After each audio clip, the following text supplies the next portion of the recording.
Ay gago, yung mataba pala ng ulo mong bato. Eto na nga mga boss, yung nanay ng siklista na sinuntok nitong payatot na to na siklista, nagsalita na at nananawagan na makipag-ugnayan sa kanila. Ito panoorin nyo. Nananawagan po ako sa mga magulang ni Owen Pineda at ni Agustin Alnas na kung maaari po makipag-ugnayan po kayo sa amin at gawin nating tama ang proseso sa ginawa ng mga anak nyo sa anak ko. Magulang din kayo. Alam nyo kung ano ang dapat at hindi dapat gawin sa mga anak nyo. Ngayon, isa lang po ang hinihiling namin na makipag-ugnayan po kayo dahil alam namin na minor de edad si Owen Pineda. Hindi po namin obligasyon kung ano man ang mga natatanggap niyang pambabash o kahit anong mga post na nababasa niyo ngayon online, wala po kami kinalaman doon. Ngayon dahil magulang kayo at alam ko ang pakiramdam ngayon na nahihirapan din ang mga anak niyo, makipagkita po kayo sa amin, makipag-ugnayan po kayo para lang po mabigyan natin ng lunas ito dahil hindi po tama ang ginagawa ng anak niyo. Ilang taon pa lang po sila, ganyan na ang utak nila. Paano na po pagtanda pa nila? So ayun mga boss, kahit naman sino mga magulang, magagalit, maiinit. Pero hindi lang pala mga boss yun, yung unang nambatok yung payatot na to. Meron pa pala mga boss. Yung damulag na isang malaki na nasa likod ng bata na to. Yung pala yung unang nambatok. Ito yun mga boss Yung pala ang una. Kaya siguro malakas ang loob ng payatot na to na manuntok.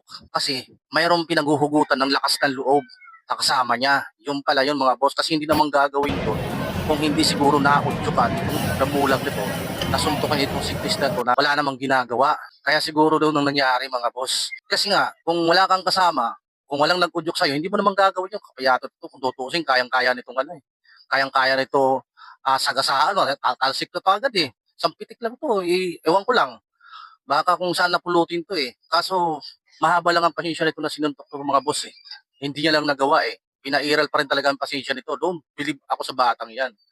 Pero itong batang tong payatot na to, na nanuntok dito sa siklista na binuli nila, ayun, matatakot na yan siguro. Dahil sa damukal na bully na at banta na siguro ang natatanggap niya dito sa mga netizens, sa mga nag-aabang mga siklista rin sa kanya. Ay baka siguro hindi na lumalabas ng bahay yan dahil sa takot O sino ngayon ang talo? Yung sinuntok o nanuntok? Yung nanuntok ang talo dahil sa kayabangan mo. Nakakala mo, mayabang ka na dahil kinakaya-kaya mo sa liit ng katawan mo, yung malaki. Hindi yung sa sakitan, hindi yung sa sinaktan, hindi yung sa sinuntok mo.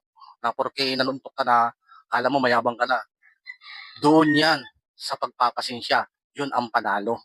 So, ayun na nga mga boss, siyempre natural yun na walang magulang ang hindi masasaktan pag nakitang kanyang anak na nasasaktan. Kaya magsilbing aral sana ito sa mga kabataan ngayon na huwag lagi idaan sa init ng ulo, sa kayabangan, na porke marami sila, magagawa nila ang gusto nila. Kasi kayo, pagka nakahanap kayo ng katapat, ewan ko na lang sa inyo. Baka magtawag na kayo ng mama, papa, tulungan nyo kami. Hindi kayo nakikinig sa mga pangaral sa inyo ng mga magulang nyo. Kaya bago kayo kumilos, bago kayo gumawa ng hindi tama, isipin nyo muna kung anong magiging kahinatnan. Huwag pabugso-bugso. Huwag palaging isipin yung kayabangan nyo na nauudyukan lang kayo dahil maraming kasama, gagawin mo na ang gusto mo. Pero sino ngayon mapapahamak? Ikaw ang mapapahamak ngayon dahil sa udyok ng mga kasamahan mo, naniwala ka, ginawa mo naman. Yon ang pagkakamali mo. Kaya makikinig kayo sa mga magulang nyo na pag pinagsabihan kayo, kahit saan kayo pumunta, lagi nyong dadalhin yan sa isip, sa puso nyo, kung ano mga pangaral ang ibinigay sa inyo